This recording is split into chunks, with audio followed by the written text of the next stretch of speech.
Greetings. This is Justin Ledford, 8-figure contractor, host of the Real Construction Owners Podcast, as well as the Real Construction Owner Adventure Retreats, and author. The following is a special teaching you how to generate passive income via Airbnb, brought to you by Federal Construction Contracts Simplified. For exact strategies on how you can make an extra few $100,000 this year with government construction contracts and grow your business faster than you ever thought possible, please visit federalconstructioncontractsimplified.com.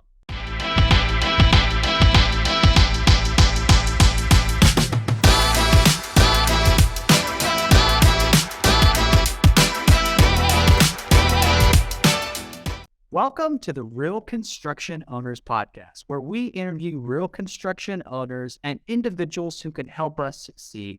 Today, we have a special guest, Matt and Craig, the owners of Stay Classy, a short-term rental management company that can help you if you're trying to figure out ways to increase your investments and have a streamlined passive portfolio using Airbnb or VRBO. Today, you're not going to want to miss what we talk about. So stay tuned. What's up, Craig and Matt? How y'all doing today? Good. How are you doing, Justin? And I'm doing amazing. Thanks for popping on the call. I know that we have a lot to talk about: investments, masterminds, best success practices, and processes. Before we get into that, let's talk about your story. You know, while we're W-2, still W-2, now you're building a multi-million-dollar short-term rental business. But tell us how it all got started. Yeah, I can start, Craig. Awesome. Appreciate you having us on, Justin. Excited to be here. And, really my investing journey got started in 2018 is when I bought my first, I think I read Rich Dad Poor Dad maybe a couple of years before that. Started doing a lot of research. Bigger Pockets was a huge driver of education. Huge shout out to them. I was just at BPCon this past weekend. It was awesome. They put on a great event, but decided, okay, I want to get some cash flow and going to go into multifamily. So I bought a fourplex in 2018 in Wisconsin for $55,000. If you can believe that that's even a possibility. Started there and just started learning about cash flow and how to acquire and get loans. And then the next year bought a 7-unit in Wisconsin with my mom as my partner. And then Craig and I met up in 2019. We met at a real estate group here in San Diego. That's where we live. And he was getting me all excited about short-term rentals, and he was buying those, acquiring those, and they were doing really well. The cash flow was amazing in markets that were appreciating. And I just, he taught me, I started picking up the model, and we decided to start a business together and just go for it. And we said, hey, if it doesn't work out, it was a great college education. We both put some investment in, and we got up and running February of 2020, and then COVID hit in March, and we lost all of our bookings within the first month. So, talk about trial by fire. We really worked hard to make it through that period. And maybe we can talk about that a little bit more. But it was, it was an interesting situation. We hustled to get some medium-term tenants in. We made it through, and now the business is thriving. And Craig and I are still investing in our own personal properties as well. Love it. So you guys are basically boots on the ground, making it happen. Great. What about yourself? What's your story? Yeah, so I actually graduated college in 2015 as an engineer. Wanted to work up that corporate ladder, so I was fired up. I was like, hey, I'm ready to go after it, work up that corporate ladder. So I was part of a developmental program. So I did 6 months in my home unit, and then I rotated around the company for a year. And when I did my first 6 months, there's 5 other engineers, right? And then after I did my 6 months, I started rotating around. I came back after a year. Every single engineer left except one. And that one other engineer ended up leaving like a month later. So it's just me in the fire doing 5 other people's work for an entire year. And I did the mid-year review, end of the year review. They're like, hey, you got to exceed. You did an exceptional job. So I was kind of expecting, I'm going to get a nice promotion this year.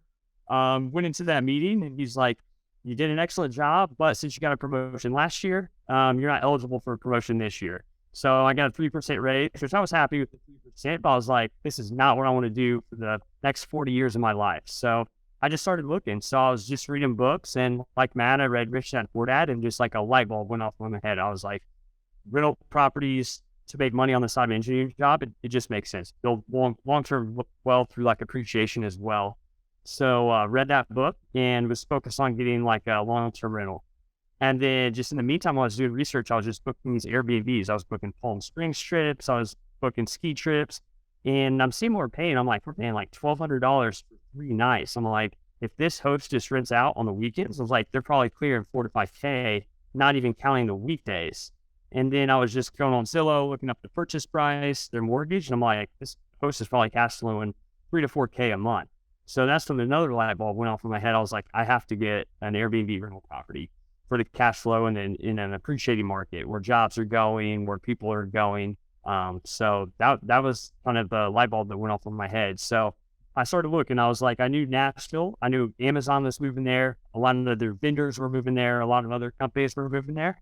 And I knew it was a big tourist spot. So I knew they'd do well on Airbnb. So I bought a place in Nashville, and the rest is history. So that place started cash flowing 3 or 4K right out of the gate.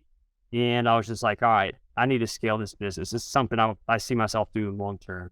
And just the time frame it gave, right? Working from your phone instead of in a cubicle all day. I was like, this lifestyle is way more attractive than my engineering cubicle lifestyle. So after that, I met Matt at the meetup probably 6 months later, started the rental arbitrage business, and then just have been buying properties over the last 3 years, as all short-term rentals, Airbnbs. I love this. So you guys are just guys who just figured it out. The American dream is alive and real. You can get whatever you want in life as long as you're willing to put in the work, study the books, study the podcast, and then fail forward. And that's what you guys have done. So curious about, the short-term business, because contractors make good money, but sometimes they just blow it on stupid stuff. Big truck, a cool boat, and they're not necessarily, some of them don't invest. And they want to learn how to invest. What would you tell to a contractor who's like making the good money, but just isn't investing? What would be their, first step of finding a good deal? Or what would be the processes of, analyzing a deal to determine if it's a good market? Yeah, I can speak to that a little bit. I am in software sales. I work at W-2, right? So, when you're talking about making good income, really the first key to anything with investment is saving some of that, right? And making sure that you're not spending it. So I think when you read Rich Dad Poor Dad, if your listeners haven't read it, it was an epiphany for me, for Craig. What it really teaches you is to make sure that you're investing in assets and not liabilities, right? And your vehicles, your boats, your motorhomes, that stuff's all fun, but it's liabilities that will depreciate in value over time. And you don't get to, you don't get any benefit of cash flow for the most part, right? Whereas what we're doing is we're taking our extra income, we're saving it as much as we can, taking that income, going and investing it in cash flowing assets like houses, and you can do mobile home parks or storage units. There's a whole variety of things you can invest in real estate.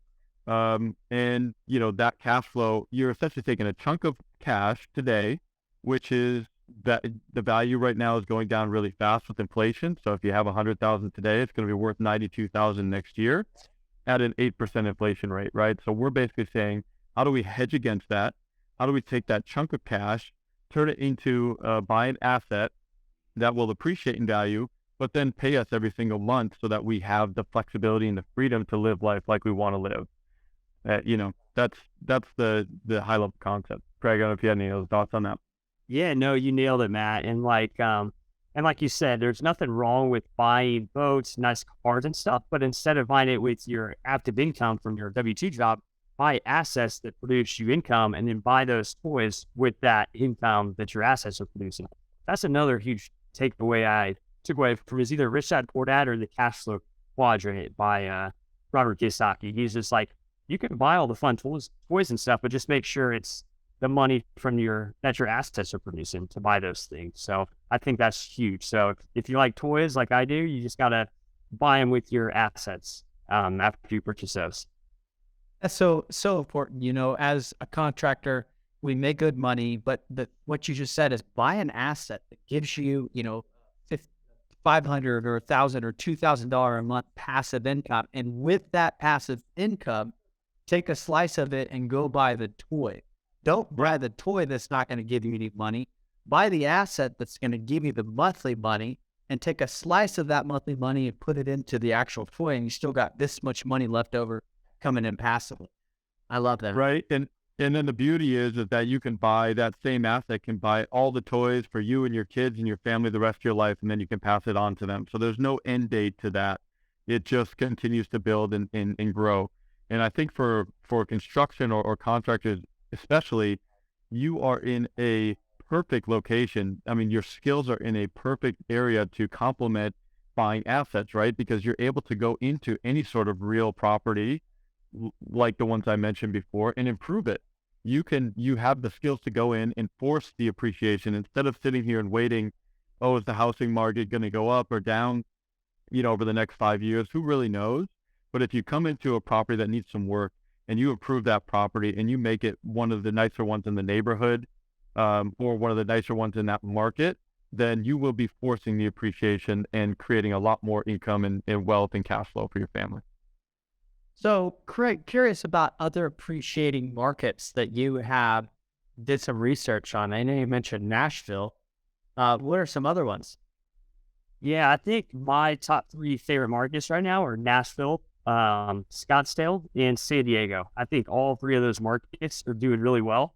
And I really look for just big companies, high-paying jobs coming into the area, right? So like an Amazon, a technology company, an Apple. Those are all good jobs, a lot of jobs come in the area, but not only are there a lot of jobs, but they're all high-paying jobs. That will inherently increase the value of homes. So I think that's huge. And then a place like San Diego, there's not a lot of area to build either. So it's like you have all this demand to live here, but you have the ocean in the west, you have Mexico in the south, you have these military bases spread all over. So it's like you really can't knock down 100 acres and build a bunch of tract homes, right? You're basically just building ADUs in the backyards and stuff like that. So that supply can't keep up with the demand. So I think San Diego, I'm super bullish on that market. I think it's going to keep on appreciating. And I think just jobs too. I said technology, but I think like the bio type of jobs too. Just like the health companies, I think after the pandemic, right? I think that's a huge focus now. Just like the government and just other companies, like how important it is to have therapeutics and vaccines, all that stuff. And I think San Diego is one of the hubs for like the biotech industries as well too. So I think that's another reason why I like San Diego. Another high-paying industry job is like the bio technology sector as well. So I really like San Diego.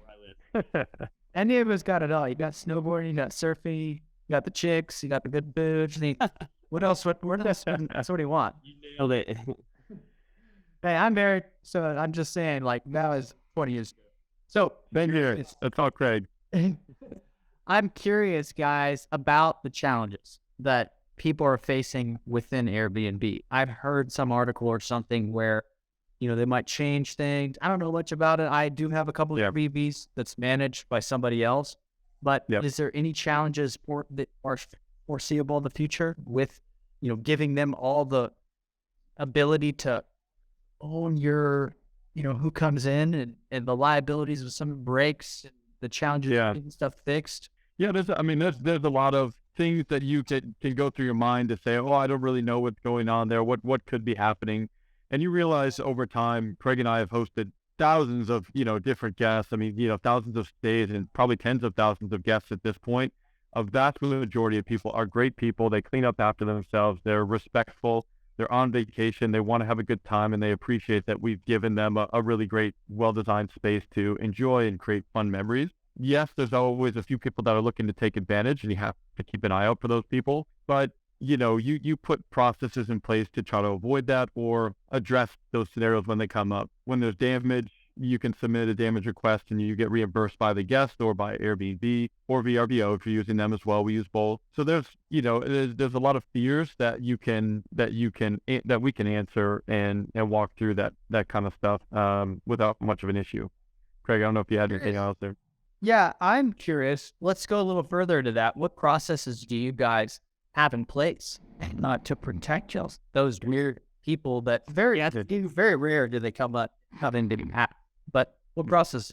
Yeah, I think one of the main things is like cutting down on like parties and loud guests and stuff like that. Because when parties happen, there's a lot of people in the home, and that usually results in damages. I mean, puke, all of the above, right? So it's like as long as you can kind of like cut down on the parties and prevent those, I think the less damages and headaches you'll have from neighbors down the road. So we put in a sensor, it's a minute noise sensor. So it doesn't track any conversations, but it measures like the decibel level of the home at all times. So we can set it from our smartphone. We can put like, hey, we'll allow up to 80 decibel levels. And then if the decibel level exceeds 80 for like 5 to 10 minutes, the guest will get an automated message saying, hey, you've exceeded the noise levels for this home. We'll get notified and we can address that issue promptly. So we usually know about the noise issues way before the neighbors ever do and before the parties get out of hand. So that's one way. And then also, that's the freaking genius. What else you got? That's pretty smart. Never. Yes. So that's been a game changer for the industry and for our business as well. Because you just jump on stuff a lot sooner, and most guests don't mean to be loud, but they just like, they drink and it starts out kind of quiet, and then over time it gets louder. So that's a good way to just remind them and they quiet down right away. So that's a good. And then also catching big parties. We've caught a couple of big parties. I mean, we've hosted so many groups, like it's bound to happen. So we've been able to shut down parties and kick guests out before it gets too crazy. So that's a way. And how do you shut down parties before they get out of hand? How? Yeah, so we you basically just get that notification. Then we check like the Ring doorbells and see there's some tons of people coming in or more people than you're allowed. Say you're allowed for 10 people. You see 15 people in the house, you pretty much just call them up and say, hey, you've broke our rules. We have a 0 tolerance for parties, noise complaints from the neighbors. It's in the rental agreement you signed with Airbnb that you agree to these rules. You broke them. So we'll need you to leave until it gets down to like the exact number of people you're allowed to have in the house. So if it's a 10% allowance and there's 20 people, 10 people will have to leave immediately. And then like, outdoor cameras are huge, so we can kind of see what's going on outside, because sometimes we have pools in Scottsdale, right? So a lot of people like hanging out the pool at night and stuff, and that can cause disturbance to the neighbors with just the noise and the lighting and stuff. So just having lights on timers where the lights shut off, so it kind of encourages them to go in. Cameras where we can see what's going on, we can kind of hear the noise level. Those are just all processes that really help us know what's going on at the property and be able to call the guests and address that immediately. And like I said, most guests are not bad guests. They're just like, they're on vacation. They're just having a good time. And then once you kind of call them and let them know, I think most like 99% listen to you, right? But it's just, they just weren't aware of what was going on because they're on vacation. So those are just some tools that really help us out. That's hilarious, But the silly voice in my head, right when you said there's cameras in the backyard and in Scottsdale, Arizona, I'm sure you've been like, you've seen some crazy stuff because that's like a party town. Like I would think, I don't know. I only have a beach house if there's an Airbnb. But what's the craziest thing that has happened in y'all's experience with all these rentals? Oh, Chunk is stories that sounds like two different stories. Let's have it. I mean, we have a lot of stories, right? But some are more interesting than others. And I had one recently at one of my personal properties, and it was a bachelor party. And for the most part, once again, like they know what the rules are. They know that they can't bring more people in, but just that group themselves were rowdy. And the guy who booked the rental, he was the one who gave me a heads up. He said, hey, just a heads up, one of our guys kind of went crazy last night. He was on a variety of different things, and including, steroids or whatever, and he was all worked up. And he started a fight, and there was just blood everywhere. It was just, and it was like, it looked like a crime scene, right? It was just outside and inside, and they had called the police. It took like an hour for the police to show up. So this guy was just bleeding all over my place. He decided to kick in a couple of doors, and there was like, pools of blood in different areas. All over the stuff. So it's just, like on the walls and on the door frame, and he broke the door frames. And so it was all one guy. And I gave my cleaners a heads up. They brought in people from their team. And this is the value of having a really, really great team to run your operation. But they brought in 8 people. They were power washing, the blood outside. They were being careful, but cleaning up the blood inside and fixing the door frames. I mean, we just have a really great team in Nashville that we work with for this scenario. And the guest checked out at 10 and we had the next guest in at 4 p.m. and we were good to go. So, whatever your worst case scenario is that you're thinking about, you're like, wow, that sounds terrible. But if you have a good team, within 6 hours, we were ready to host the next guest. So it was a mess. It was a big pain. I got reimbursed fully by the guest. And now I'm going to be able to take that reimbursement and upgrade my property and do some really cool, new painting because we had to scrub all the blood off the walls. So it was, that's the craziest one I've had. Thanks for sharing. Great. Yeah, that was just what I was gonna say. Is Matt's story? I can't top that. But we've had some just crazy guests over the time of hosting. Right, one guest in one of our Houston properties thought that someone was breaking in at night and just opening up for water bottles and putting stuff in there, but then leaving. I don't know. There's a wild guest where you're just oh, I'm sorry, you thought that happened or whatever. We checked the cameras. We didn't see anyone on the cameras. So it's just so stuff like that. You're just I don't know. You just get some wild people. But I mean, we've hosted a lot of people, right? So it's you're bound to get that one every 200 people that come in. But yeah, I think Matt's story is just by far the craziest I've heard. Well, the thing about doing this type of things, you kind of need to know worst case scenario. So you can be okay, if this happens, here's the solution. And y'all have a great management firm that manages these rentals, which we'll talk about in just a little bit. But before we get into that, I do want to know a little bit more about how your process works with the damage, submitting a damage request. Because recently I had a dog scratch up my couch and I'm so busy. I'm just I had never even thought about what would I do? There's no dogs allowed first place. And they brought a dog in and scratched up my leather couch.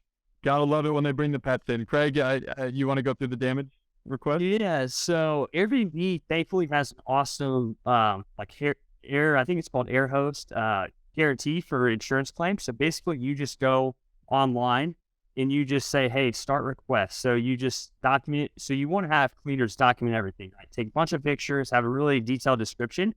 And then you just go to Airbnb and say, hey, I want to request money from the guest. So you just request what it costs to replace or fix whatever issue happens. And then you provide plenty of documentation. It's pretty easy step by step. And then the guest either sends you the money or they don't. So if they send you the money, great, case is closed. But if they don't send you the money, then you have to open the request with Airbnb. And then you'll get assigned an Airbnb specialist case manager to help you out.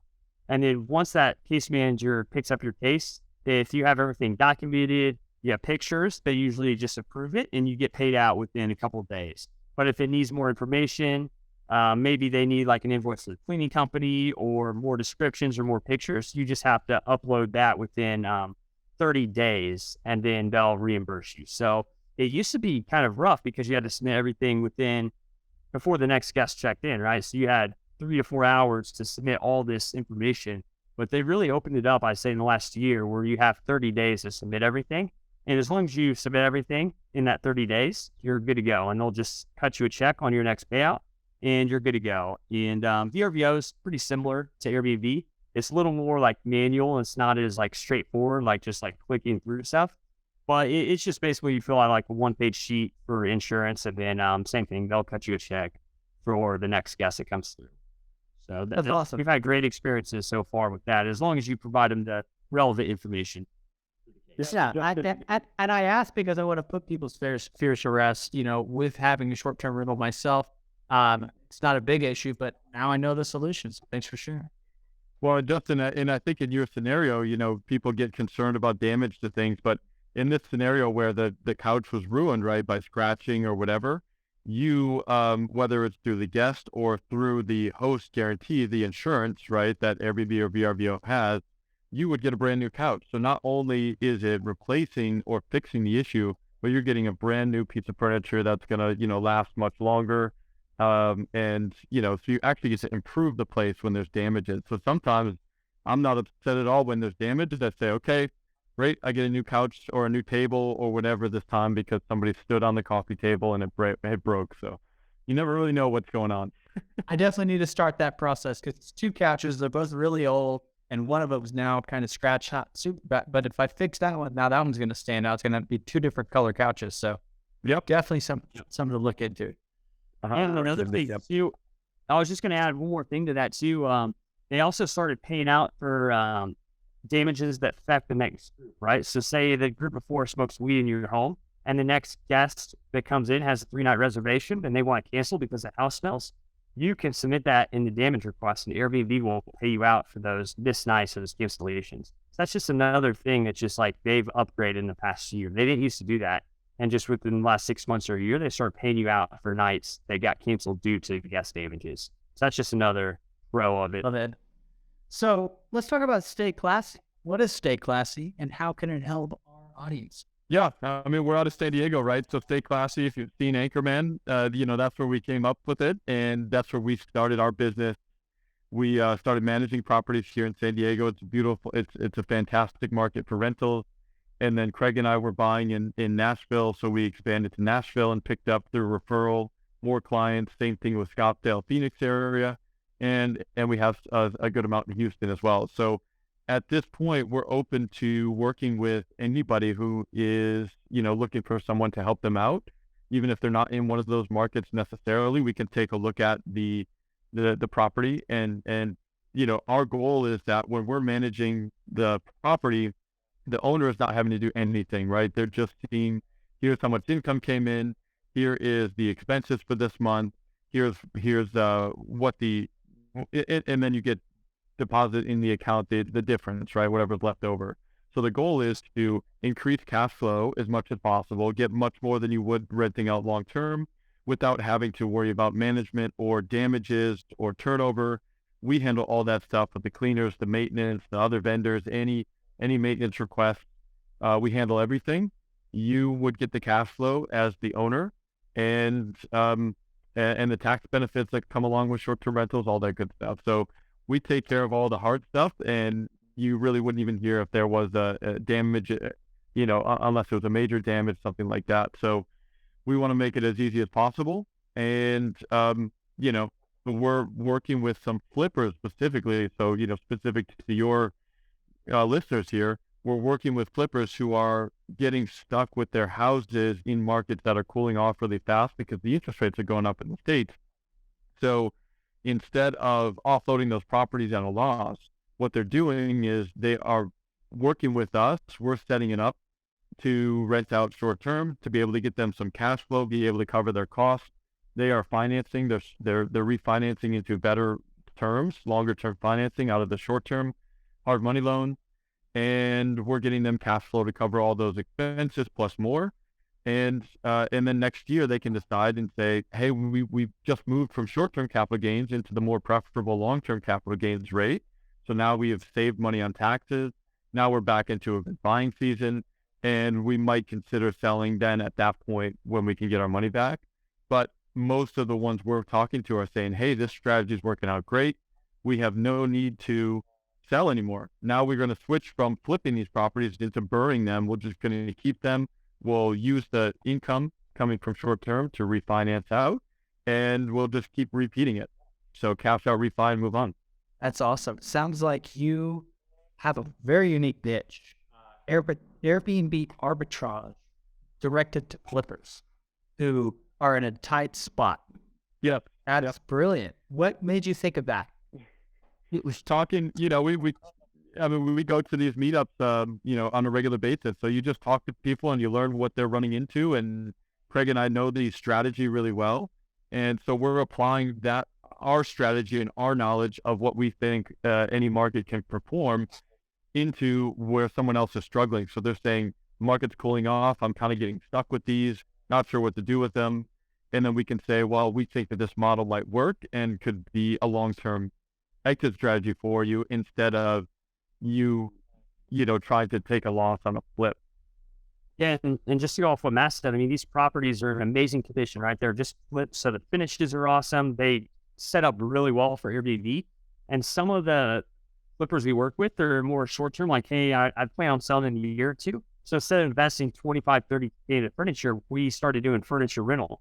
So they'll pay anywhere from $1,000 to $1,500, and they have no upfront costs. And if they're cash flowing 3 to 4K a month, I mean, we just rent furniture for $1,000 to $1,500, so they're still cash flowing a couple grand a month without any of that upfront cost. And they just have that flexibility to end that furniture rental contract at any time and get all the furniture out and sell it, right? Or if they are showing the furniture, right, to potential buyers, the house is fully staged, looks nice, right? You have professional cleaners cleaning. So when the potential buyers walk through, the house is just in awesome condition.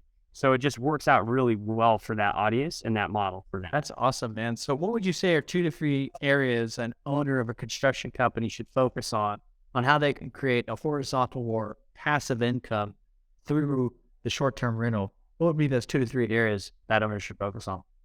Yeah, I think I can leave that off. So I think one of the big things, especially in San Diego, is the ADU and just building additional units. I mean, personally, I own a duplex in San Diego. So I have a 3-2 in the front and then a 1-1. So the flipper before me converted the huge garage into a 1-bed, 1-bath. So I live in that 1-bed, 1-bath, and I rented out the 3-2 in my front, like the front of my property on Airbnb. And my mortgage is about $4,400. And every month after cleaning and expenses, I clear about $8,500. So I'm getting paid $4,000 a month to live in San Diego. So most people are like, oh, San Diego is the most expensive state to live in. But it's like, not for me. For me, it's the best scenario, right? Because I house hack and I rent out that front unit. And not only does it cover my mortgage, but I make $4,000 cash flow on top of that. So I think like someone in construction, a contractor, if they have a primary residence and they have a lot behind them, or if they're on like an acre, half an acre, and they have room to build like an ADU, just a 1-1 or 2-1, 3-2, whatever it is, I would suggest investing that additional money up front and then being able to rent that on short-term rental sites like Airbnb, VRBO, because you'll easily cover your mortgage for that and probably make cash flow on top of that. So I think just someone with that background be a huge skill they could take advantage of. In that case. Yeah. And just to piggyback off that, Craig, it's, it really comes down to what we've learned is zoning and regulations, right, in any city. And so Craig and I have these cities that we know are growing, that I think it's well known that these cities we've talked about have been growing like crazy. And we could probably name a dozen others, right, in the country that are doing really well. But not all of those cities are open or have favorable regulation for short-term rentals. So needing like in Texas, where my properties are at, we bought the properties. Thank God they've appreciated, but now we can't short-term rental unless we put an ADU in the back, or we can do it for a month minimum. I didn't mean to cut you off, but that stroke a red flag.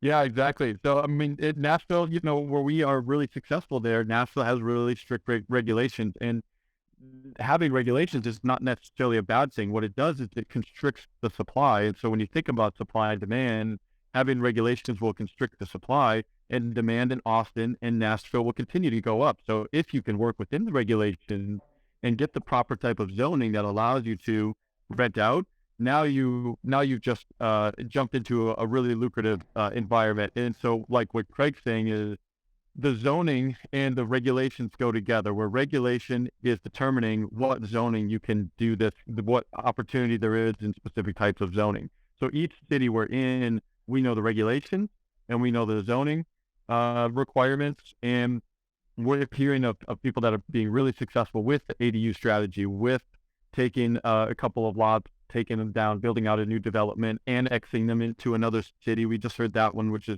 blew our minds that they could even do that. They took, from one city, they were right on the line, they annexed it to another. That means they can build twice as much density in that area, and they can rent it out short term.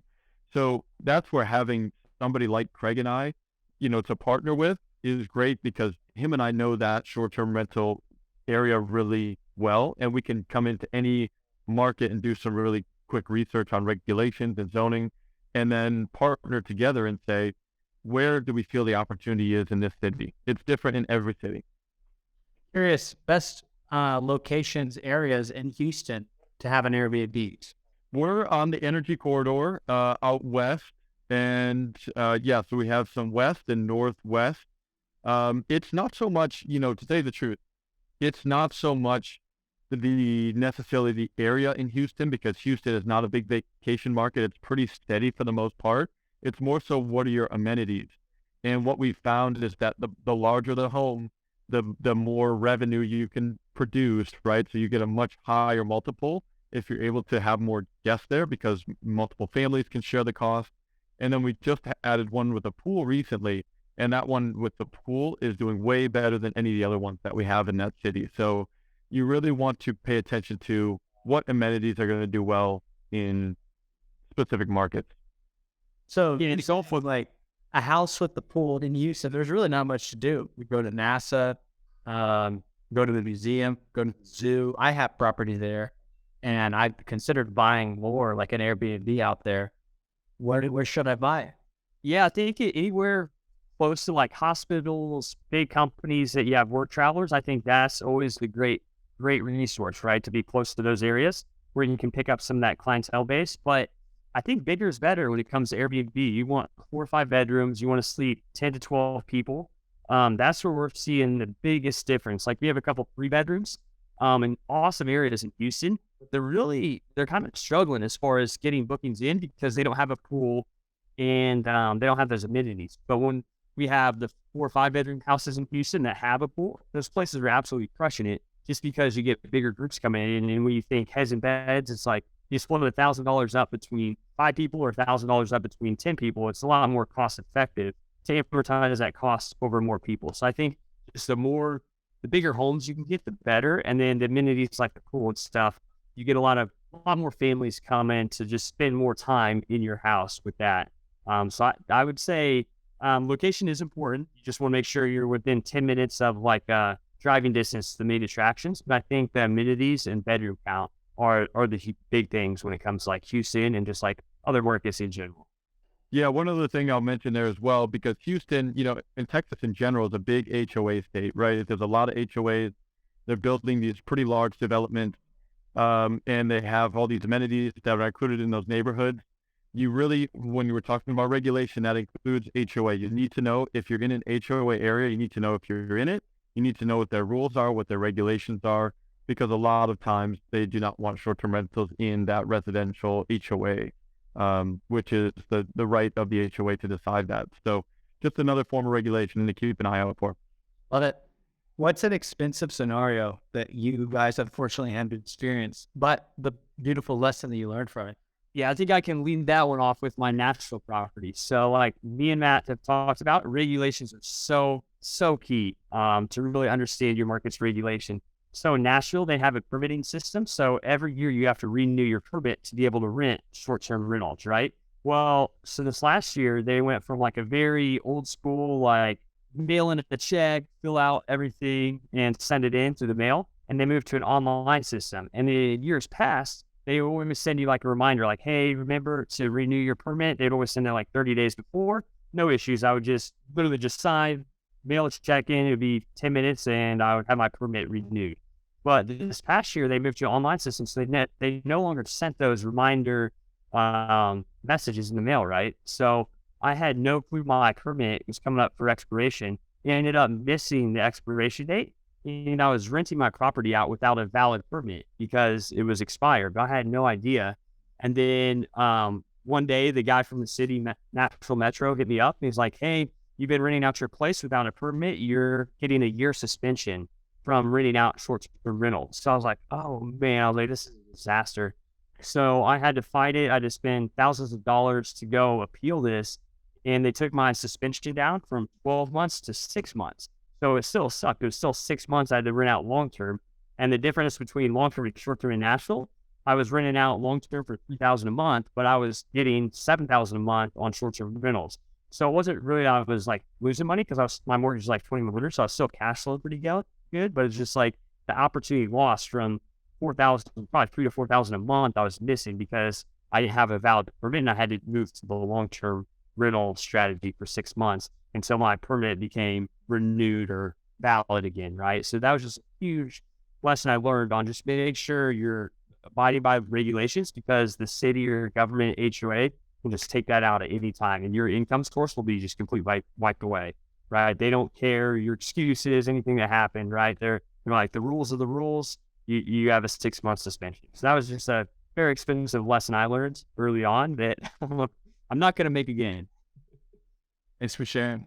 So that makes me want to go check the permits right now just to make sure I'm good and that I have everything renewed. And that's, it can be as simple as putting automated reminders in your calendar for like every year at this time of the year, I got to renew that permit, and it can save you tens of thousands. So you guys, so let's say we have a contractor who wants to buy a house, have y'all do the management of it through State Classy, or they want to do Airbnb arbitrage.